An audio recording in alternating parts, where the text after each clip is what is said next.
Bienvenue sur Africa 24 dans cette nouvelle édition de l'Africa Tonight. Voici les titres de l'actualité.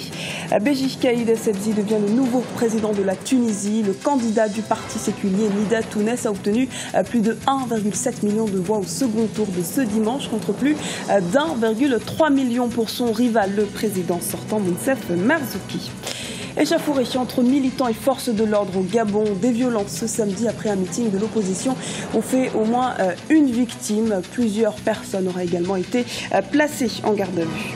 Et enfin, focus sur la cérémonie de Groove Awards du Rwanda qui s'est déroulée le 21 décembre à Kigali. Un événement au cours duquel les meilleurs acteurs du gospel du pays, des 1000 collines, ont été honorés.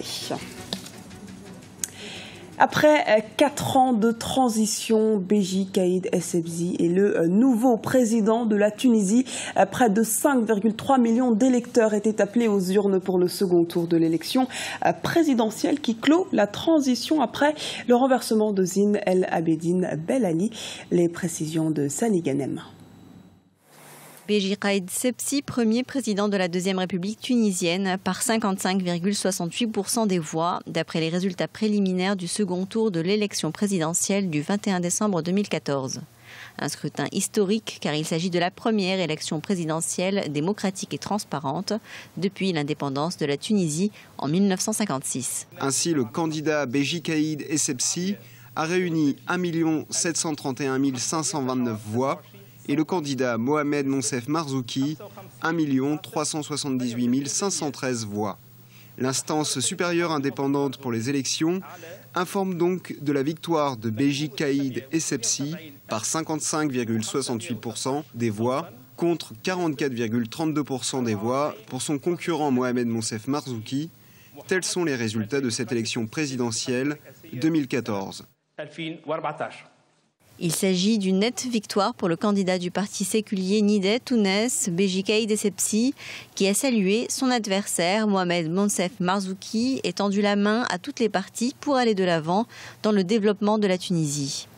Un discours fédérateur pour celui qui aura désormais en charge les dossiers brûlants de la République, notamment le défi sécuritaire. Vu qu'il est le premier responsable de la sécurité nationale, et que le pays est confronté à des vagues de terrorisme et des dangers pouvant donc déstabiliser le pays, donc son poste est éminemment important puisqu'il participe donc à cette stabilité qui est nécessaire pour tout le développement et toute œuvre d'investissement.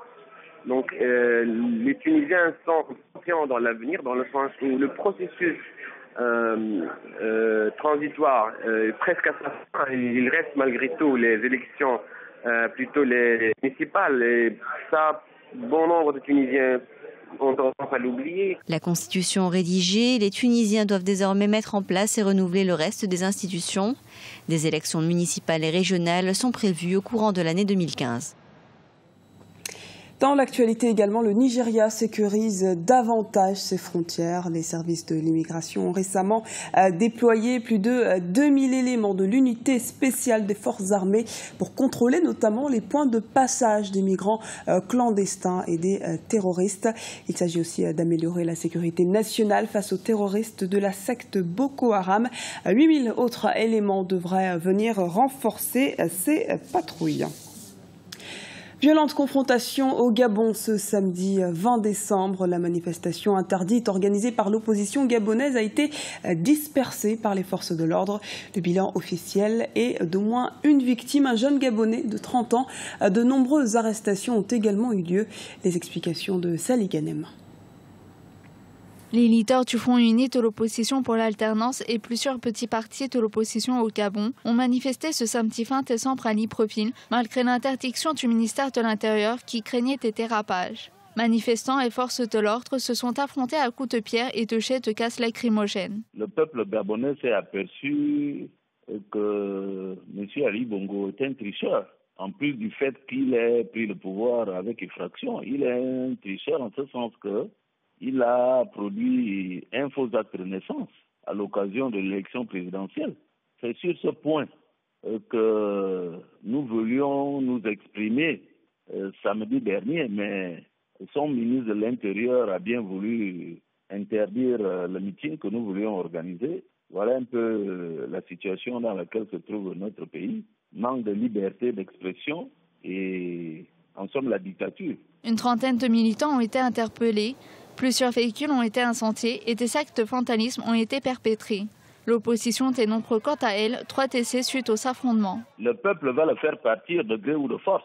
Le peuple va le faire partir parce que quelqu'un qui prend le pouvoir par effraction, quelqu'un qui triche en produisant des faux papiers à l'occasion de la candidature à l'élection, il mérite seulement de tirer sa révérence, où le peuple va se charger de le faire partir. Les leaders du Front uni de l'opposition et leurs sympathisants réclament désormais la démission du président gabonais Ali Bongo Ondimba.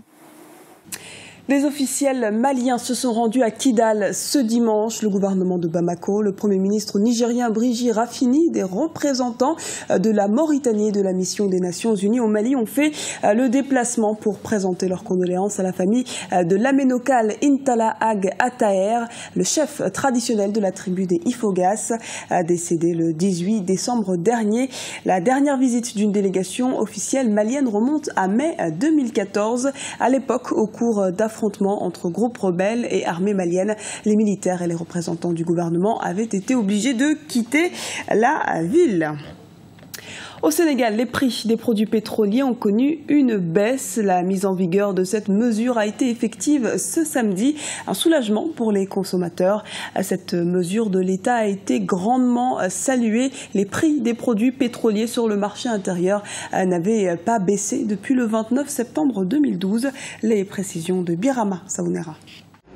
Au Sénégal, les prix des produits pétroliers ont été revus à la baisse. Le prix du gasoil passe de 792 à 690 francs CFA les litres, soit une baisse de 102 francs CFA. Celui du supercarburant passe de 889 à 795 francs CFA les litres à la pompe. Quant au gaz butane, le prix de la bouteille de 6 kg a quitté 3700 pour 3200 francs CFA. Les associations des consommateurs et des transporteurs se félicitent de cette baisse. Toutefois, ils invitent le gouvernement à diminuer davantage les tarifs au bénéfice de tous les Sénégalais. Nous sommes satisfaits donc de cette baisse. Nous souhaitons qu'elle soit plus importante, mais déjà, puisqu'il y a une baisse sur ce produit et sur le gaz butane, qui est le gaz utilisé par les familles, nous pensons que c'est extrêmement important. Maintenant, nous allons souhaiter qu'il y ait une péréquation sur le gaz butane, parce qu'aujourd'hui, le prix du gaz à Dakar est moins cher que dans les régions. Or, le prix du carburant à Dakar est le même partout au Sénégal.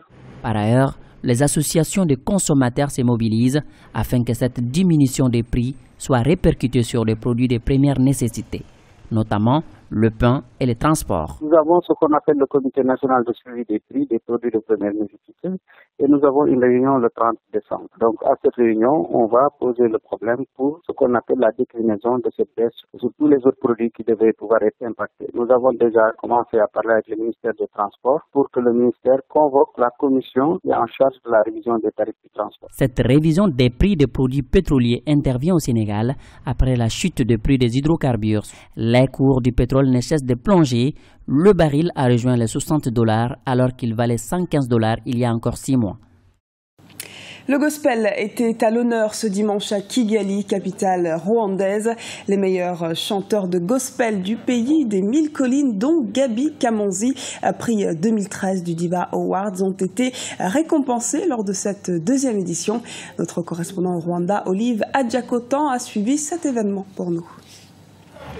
Gaby Kamanzi et Serge Iyamuremye, élus respectivement meilleurs artistes gospel, dames et hommes de l'année 2014 au Rwanda. Ils se sont distingués au cours de Groove Award le dimanche 21 décembre 2014 dans la capitale Kigali. Une nuit dédiée aux acteurs du gospel dans le pays. Chez les dames, Gaby s'impose pour la deuxième fois consécutive grâce à l'originalité de ses textes et sa voix suave. Serge, quant à lui, se hisse à la première place dans la catégorie des hommes pour le dynamisme de ses chansons. Je suis vraiment heureux pour ce prix. Je le dois surtout à la qualité de mes chansons et aussi à celle de mes clips vidéo. J'ai fait une chanson avec une Kenyane du nom de Esther Wahome. C'est quand même quelque chose de spécial parce que quand un artiste commence à quitter le pays et travaille avec d'autres artistes de l'étranger. Donc tout ça, je pense que ça a fait que j'ai quand même beaucoup plus de valeur ou bien beaucoup plus de mérite. Le gospel rwandais est en plein essor. De nombreuses voix féminines, comme Gabi Kamanzi, sont incontournables dans le pays et même dans l'Afrique orientale. Mais pour conquérir un marché encore plus grand, certains réglages sont nécessaires pour la jeune génération de musiciens rwandais. Il faut que le spectacle soit un, il faut que tout se passe comme si c'était un seul spectacle. Ça, c'est la première chose. La deuxième chose, avec les médias et avec son public, c'est la communication aussi. Elle devra apprendre ou elle devra améliorer les outils que les artistes doivent avoir pour communiquer avec le public, les commerciaux, etc. Ça aussi, c'est très important. Et puis, nous pensons que ça va s'améliorer. Gabi Kamanzi a remporté plusieurs prix, dont le prix Diva Awards en 2013 et en 2014, le prix de l'artiste de l'année en Afrique centrale au Africa Music Gospel Awards à Londres, en Grande-Bretagne. Elle compte sortir son deuxième album en 2015. Un album qui sera marqué par la collaboration avec les meilleures voix du gospel de l'Afrique orientale. Ce journal a été réalisé par l'ensemble de la rédaction. Nous vous remercions pour votre fidélité. Retrouvez dans un instant une nouvelle édition de l'Africa Tonight sur Africa 24.